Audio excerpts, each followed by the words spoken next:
Great Debaters Contest is powered by Blaze, by Safaricom, the Youth Network.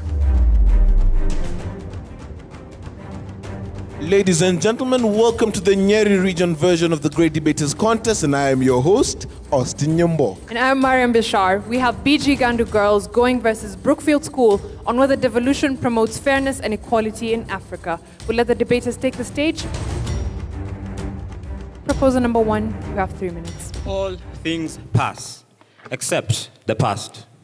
Broofield High School, John Nyaga, ready to propose the motion that states, devolution promotes fairness and equality in Africa. Devolution. What is this word? Devolution simply means the surrender of power to local authorities from the central authorities. Devolution has its roots in medieval Latin, devolatio, which means passing down or rolling down or sliding into. Now, African countries that have practiced devolution: Ethiopia in 1994, Uganda started in 1995, South Africa started in 1996, Nigeria started in 1999, and our own beloved country, Kenya, 27th August 2010. When devolution was first introduced in Ethiopia, the question that sent tongues wagging was, why multi-level government and what are the dangers? A broad overview of arguments centered around democracy, development, cultural, religious, and ethnic diversity. Let's look at democracy. Devolution has brought the government closer to the citizens to listen to their grievances and opinions. Development. Roads have improved in states like South Africa. Schools have been built under local authorities, giving opportunities to the education-thirsty brains and employment to the trained teachers. Cultural, religious, and ethnic diversity. I mean, look around. Are you fighting? Is there blood spill? Is there war? I do not think so. Even the blind can see there is none. Devolution has brought about politics of humanity in which resources are equitably distributed and in which poverty knows no color or ethnic background. I know the challenges that stand in the way of this potentially transformative optimism, human weakness involved. But don't you dare come here and tell me they overweigh the merits. I would like to allude from the Bible, Jesus' last prayer on the cross. Eloi, Eloi, lama sabachthani. My Father, why have you forsaken me? This is the question devolution is asking us today. Why are we forsaking it? Why are we failing it? You might ask why I'm alluding to the Bible, why I'm including Jesus on this. Well, Jesus himself did use devolution. He passed power to his disciples to spread the word to all corners of the world. So I can tweet. The third-rate mind is happy when it is thinking with the majority. The second-rate mind is happy when it is thinking with the minority. But the first-rate mind is happy when it is thinking alone. John Nyaga, Broofield High School, thank you. Thank you. Ladies, we'll hear your introduction. You have 3 minutes. Comrades, power. Comrades, power. Comrades. Government is intimate, not a pageant. In a remote and marble capital, it has to do with your families and your lives. Afandi Harriet Kerubo, Bishop Gatimu Gandu, strongly opposing the motion. Devolution has promoted equality and fairness. Devolution, the granting of power from the central government to lower and local authorities. Equality, the act of making people equal in terms of states, rights, and advantages. Fairness, the act of treating people reasonably. Devolution has proved not to work in African countries. It has so many disadvantages. Devolution fosters local autocratic rule by the local officials. People over the country, people are complaining about the county government failing to implement the budget on time. This is well illustrated by the Nakuru County. The members of the county assembly took a 2-week recess before implementing and approving the 2016-2017 budget. This is time wasted. Time that will have been used to plan for these development projects. People, it is time we get wise. We are wasting a lot of time we don't have. Time is money, and we need to start utilizing it well. We can't waste it. Moreover, another great disadvantage of devolution, it promotes unhealthy competition.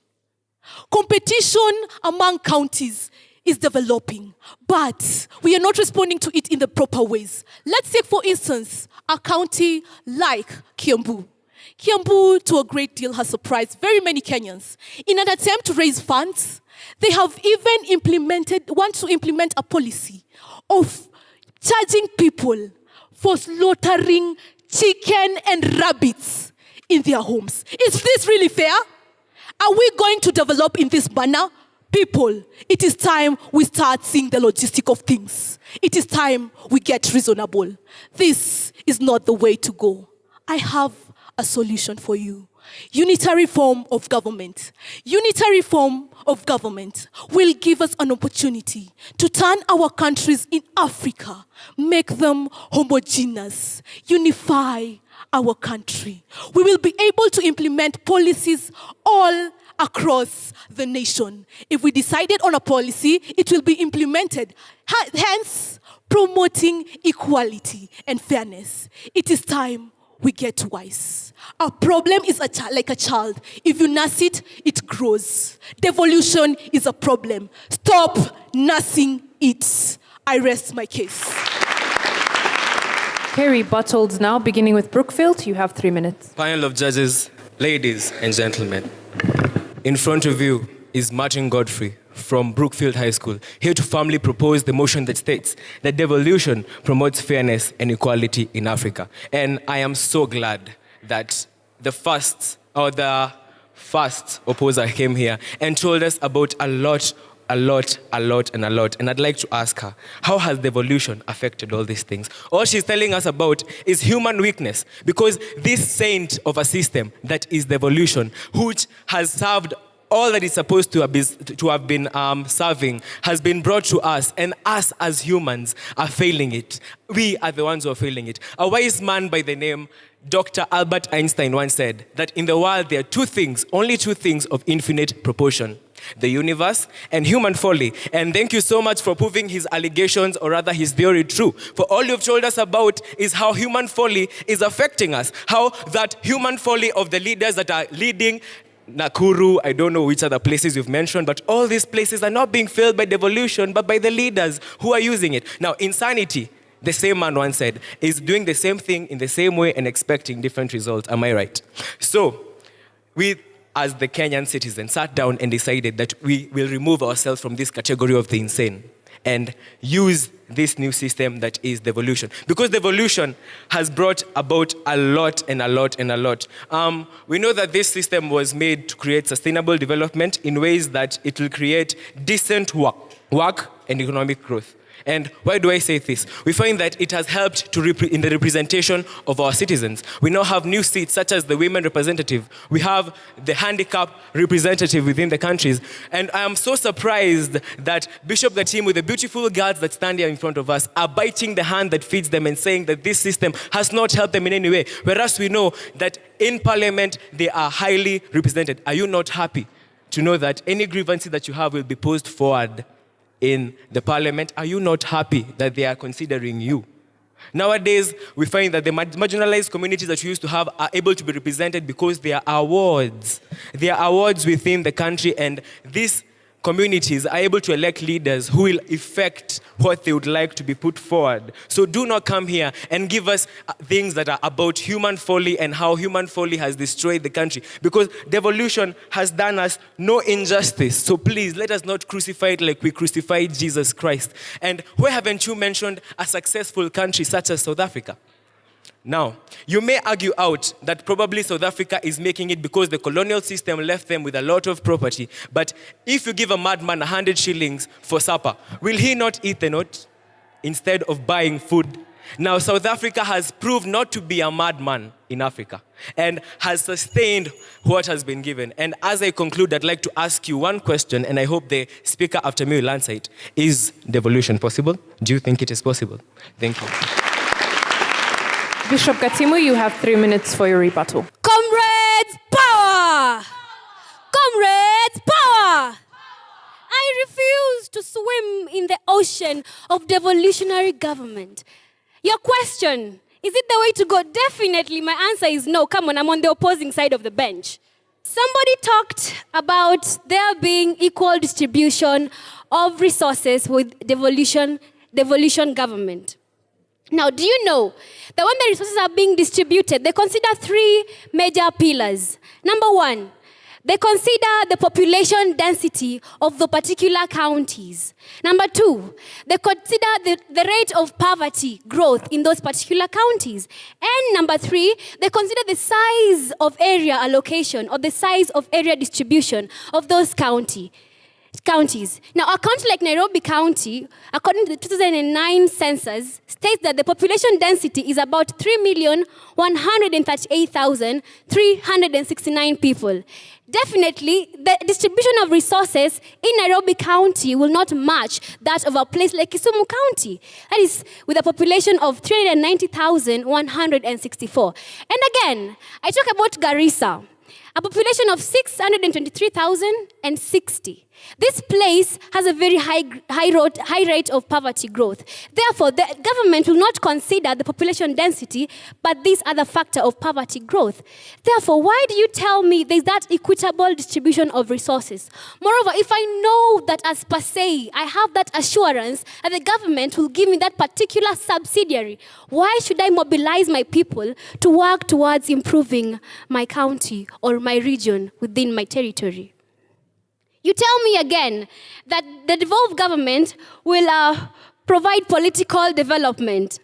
Let me tell you something. You know, just by sitting, whatever you're doing currently, the MCAs, they receive the members of county assembly, they receive 102,045 sitting allowance. Just sitting allowance. This has improved or increased drastically by 14% in 9 months, of which they used to earn 89,654 shillings. Now, what are you telling us? I'll get into this seat to basically do nothing but gain my own advantage.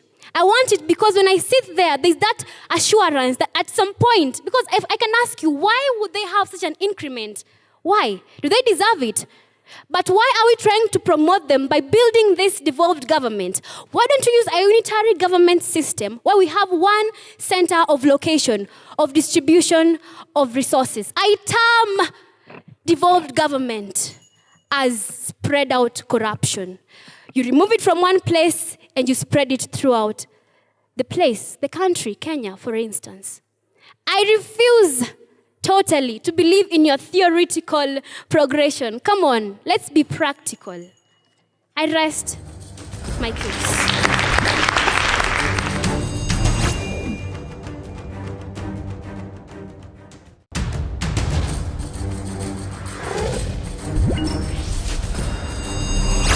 Thank you. Thank you very much to the audience. The proposers have been asked if devolved government doesn't increase the wage bill because of all the new seats it creates. And the opposition have been asked if devolved governments don't promote accountability and economic growth. Proposal number 3, you have 3 minutes. Panel of judges, ladies and gentlemen, I hereby come forward as James Kamunya from Broofield High School to propose the motion, Devolution promotes fairness and equality in Kenya, in Africa. And I'll start by answering my question. Increasing the wage bill, yes, it has increased the wage bill in Africa. But then, the government and the local government have come in hand to give us projects. And by these projects, example, the SGR, we have the electric train in South Africa. There are people working there, and there are profits. These profits are going down to paying those people. And I'll go straight forward to the opposers here.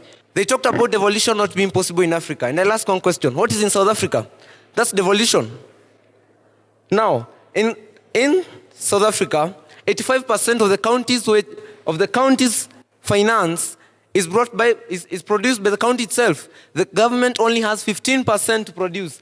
And by having that 15% produce, the rest, the government can have projects put in another place to benefit the national government and the citizen as a whole. So there's no burden that is being placed on the national government as we had before. Talking about equalization, you talked about Nairobi and Garissa. You should have done your research better to get to know that there's an equalization fund put aside by the government for areas which cannot be able to raise their own money, raise their own capital, and thereby Garissa is also having, apart from the budget set aside for them, there's a fund they also gain. Please do your research in the best way possible. Now, talked about Nakuru County, talked about the MCAs. There's something called humanity. Now, if at all they were elected, right? Who set their salaries? After being put in government, they set their salaries to those, you talked about sitting allowances, very high sitting allowances. If you had the heart to know that we are a third world country, would you set your allowance to that point? That's called decency at your work. Get to know the people who put you in place. They put you in place for you to assist them. So putting your work first, please, please, please. You should think and have a heart to yourself. Now, talking about decency also, if at all we had a lower income to them, if at all they put a lower income to them, surely, shouldn't we be having a very large amount of money set aside also that is assisting them in their own way, assisting them in the budget? They put their own salaries very high. Not that. That's not having decency. You should have a heart. Now, I've got another point to ask. Now that we talked about decency at your work, we had South Africa, and we have Africa, we have Nigeria, we have those other countries. We have given them the power. We have given them the power to set their own salaries. So please, if you are told you are decency, devolution has not done anything. Has devolution corrupted anyone? No, it's the leaders. So, if at all we had decency in their work, then we would have economic growth in all of Africa, and devolution will be there. Let's not blame devolution for what it has not done. Thank you. Let's blame the leaders. Opposition, you have 3 minutes to respond to the audience. Comrades. Comrades.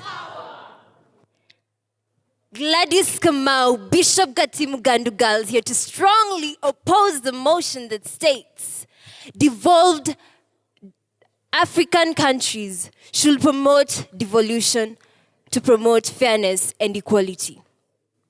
A question was raised. Doesn't devolved government promote democratic and facilitate economic development and growth? Can you count the number of scandals our dear beloved country has experienced since the term devolution came into existence? From the MCAs to the governors, how effective is this devolved government? Devolution, disunity. Take a look at a country like Zimbabwe. Critics believe that devolution is a threat to unity and is not ideal at all for Zimbabwe. Anti-devolution proponents argue that devolution of power creates disunity along tribal lines. Nyanza province, Kikuyu, Kisumu County. What do these names have in common? They have created a certain association with a location with a certain tribal line. And yet, you claim that devolution has created unity. According to media reports, President Mugabe believes that devolution of power divides the country, thereby causing disunity among the people of Zimbabwe. This is as recorded in the African Journals of Public Affairs. Unity is key for any government, for any country to grow. Most county governors appear to be know-it-alls. They start projects literally without involving the MCAs. This is as observed by the late Chinua Achebe. It has also been noted that most governors do not even reside in their own counties. How can you rule a place if you're not even involved with the people? Thus, with a centralized authority, it does not matter whether a region is endowed with natural resources or not. All regions will get something if we embrace a centralized government. Think about it. It starts with you, it starts with me, it starts with a federal system of government. Thank you. Closing statements now. Broofield, you have a minute. Ladies and gentlemen, Martin is my name, and my stand is yet to change. For I have a dream that one day, Africa, if not Kenya alone, will be able to sit at a table with the United States and the countries that look down upon Africa, calling it a third world continent, calling us apes, calling us people who are backward, and tell them that we are here and we are here to stay. For I would like to continue and say that blaming devolution for crimes that man has committed is like what we did to Jesus in the Bible, crucifying him, for we ourselves were indifferent, for we ourselves were unable to perform what we were supposed to do. So please, my dear audience, side with us and agree that devolution is not to blame for anything, but us people, the weakness within us who are corrupt, us who fight, us who decide to be backward and refuse to eradicate ethnicity are to blame and not devolution itself. Thank you.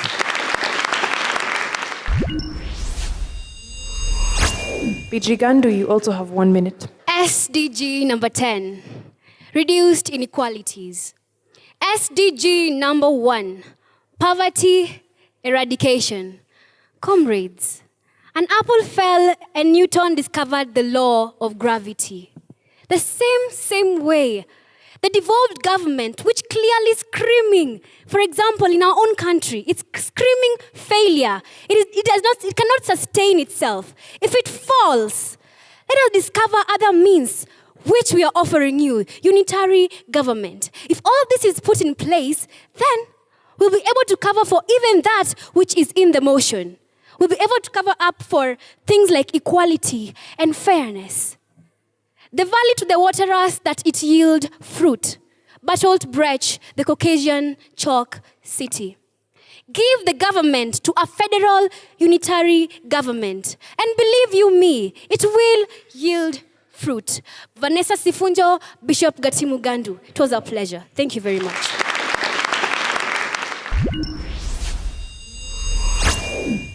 The proposers, Broofield, I thought or I felt that you are a bit low-key, especially at the beginning, although Martin, the second speaker, was able to pick up energy along the way to build up the energy and inject some passion into the debate. That does not say that your points were not pertinent. They were pertinent, and you are able to support most of them. To James, particularly, I would like to remind you or to ask you to always pay attention to your opponents, what they are saying, so that you don't feel the need to ask them what they had said. They might not be of much help to you now that they are your opponents. Otherwise, I realize that you are able to remember, to recall quickly what it is that you wanted them to remind you to. Bishop Gatimu Gandu girls, the three of you, quite eloquent in your speech, a very good command of the language. The definitions at the beginning are very well done and in a very strong and commanding voice from Harriet. And I think the conclusion was also on a very high note. All the best. Broofield School, you garnered 69%. Please give them a round of applause. Bishop Gatimu Gandu girls, you have 70%, making you the winners of this debate. Congratulations to the two teams on stage, and we'd also like to thank our studio audience and our viewer back home. Join the conversation, #GDC for SDGs. I've been your host, Austin Nyambok. And I am Mariam Bashar. We'll see you next time.